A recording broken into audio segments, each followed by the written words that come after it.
Um, I'm laughing so I don't cry, really. What I saw last night on the bits and pieces that I've seen is that his rally was last night, right? In Greenville, North Carolina. North Carolina.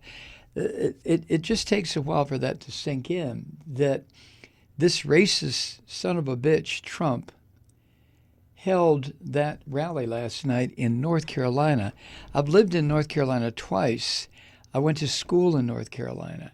Um, I vacationed in North Carolina. I have friends in North Carolina. I can't put the two together. What happened at last night's rally fits more in right perfectly into 1930s Germany. That's what we saw last night. Send her back. Trump got on national television today, and as he does every day, several times, lied his ass off. He did nothing to stop that chant. Nothing. And the videotape is right there to show it. You know, the son of a bitch lies this morning. Oh, I tried to stop him. No, you didn't, you lying fucker. The audience started it on their own. That's the part that is so scary to me. Well, we don't know that. It just happened organically. And Trump just stood there. I don't think he knew what the hell to do. Maybe even he knew that what that audience spontaneously came up with was crossed a line, a wall, a barricade. I've looked at videos of the Hitler rallies in Nuremberg and other places in the early 30s, mid 30s. And the audiences are exactly the same. The audience that was in North Carolina last night, the audiences that were in Germany in the 30s, exactly the same. Exactly the same. I had hoped, which is ridiculous for me to even say this, because history of the past 75 years has proved my little hope to have as much basis in reality as fairies and unicorns. But I had hoped that after the horror of 60, 70 million people dead in World War II that was started by a fascist gangster named Adolf Hitler, that the world would have learned some lessons, but apparently not.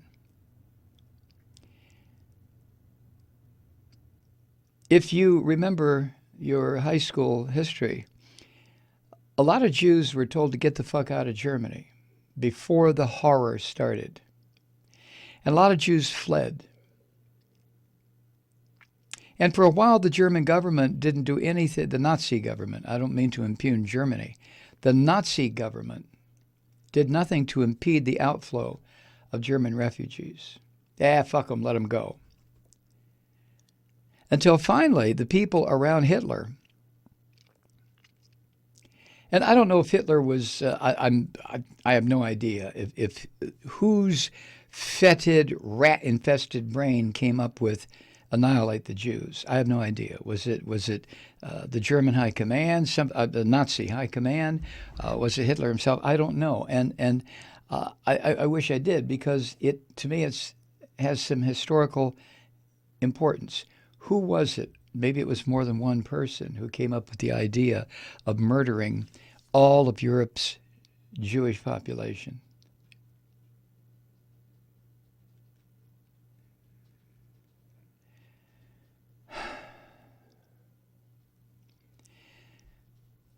But the German people, for whatever reason, did nothing to stop this. Maybe because 90 years ago, 85, 90 years ago, communication was entirely different.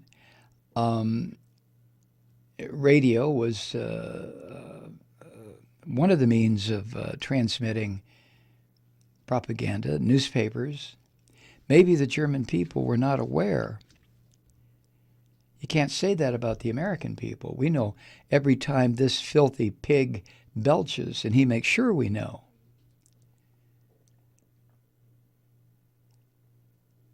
But watching my fellow American citizens, white people,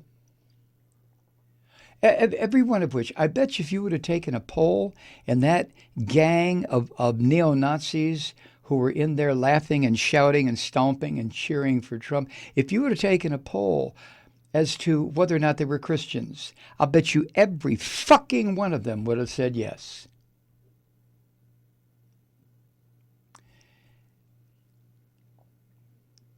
History repeats itself first as farce and then as tragedy.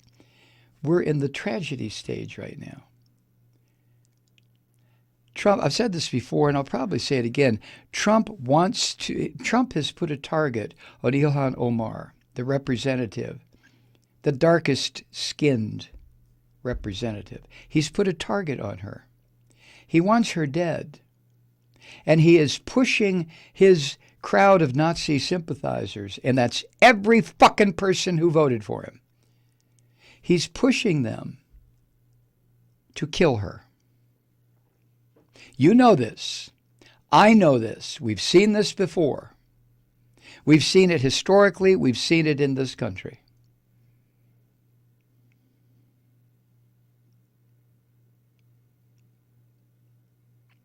And to watch Republicans, members of Congress, jump to his defense again is an historically repetitive situation. We've seen this before. And here it is again. Only it's not in Germany or Spain or Italy or Japan. It's here.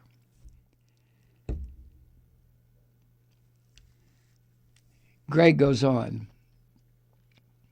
beyond the blood-curdling chant of send her back. Yeah, I know what you mean, Greg.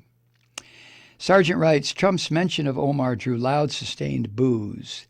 Trump mangled Omar's words to dishonestly paint her as an al-Qaeda sympathizer.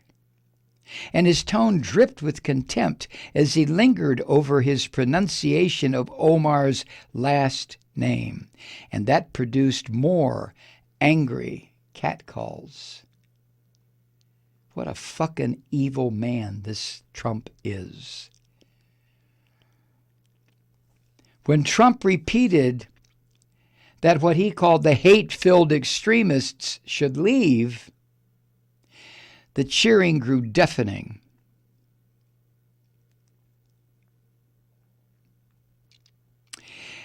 And Greg wants to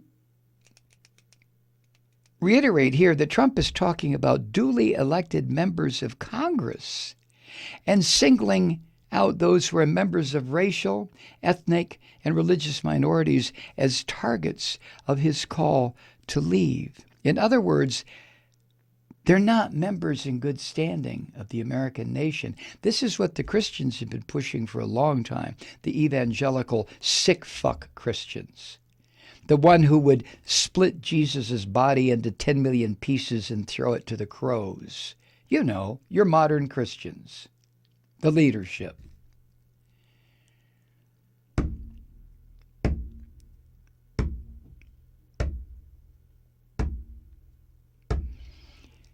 So Greg writes, in other words, they are not members in good standing of the American nation. These are well-worn white nationalist tropes, a contemporary iteration of this country's long history of illiberal racial nationalism. These are what the crowd cheered. That's what the crowd was cheering. Murderous, fascist nationalism that says anybody who is not white, who is not a Christian, who is not a Trump follower, it's not quite at this point yet, but it's coming, should be killed. This is what Trump is doing. Trump views, Greg goes on, energizing his base around such bullshit, I'd add bullshit, as central to his reelection. The Associated Press reports that Trump and his campaign believe that placing, quote, racial polarization at the center of his call to voters carries far more benefits than risks, end quote. That's where we are. That's where we are in this country. Perhaps that's where we've always been. Only now, Trump has brought it right out into the open.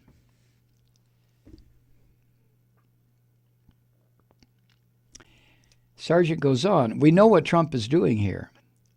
The reporting has established a pattern in which Trump's racist provocations are employed deliberately to foment racism, rage, and hate among his supporters. Just like the image of Emmanuel Goldstein, right? In 1984, when everybody had to get together for 2 minutes hate. And they had longer versions, but I think the 2 minutes hate was a requirement. What, Kathy, every day or once a week? I don't remember either. But they would put up a picture of Big Brother, and then it would melt into Emmanuel Goldstein. And the crowd would go from cheering and sobbing because of Big Brother loved them into unbridled, wide open, murderous hate because there was Emmanuel Goldstein. The person who was trying to destroy the party and destroy Big Brother. This is what Trump is doing. He's doing the same fucking thing. The same thing. I'm sorry. Hi, Truth Seekers. Mike Malloy here. As you know, we've switched formats and are now broadcast exclusively on the Progressive Voices Network. So that means you get fewer program interruptions, no corporate commercials, and lots of profanity. But our format change also means some of our radio listeners no longer hear the program. It's been a while since I mentioned our podcasts, so you may have forgotten that there is a way to listen to this program anytime you need a good dose of screaming. Visit MikeMalloy.com and subscribe to our podcasts. You have your choice. You can listen to the ranting with the audio podcast or listen and watch me lose control with a video podcast subscription. As a podcast subscriber, you can download the program to your mobile device and take me with you wherever you go. And if you have a friend who needs a dose of truth-seeking, you can give a gift subscription as well. That's MikeMalloy.com, and never miss a minute of the uncensored fun and frivolity.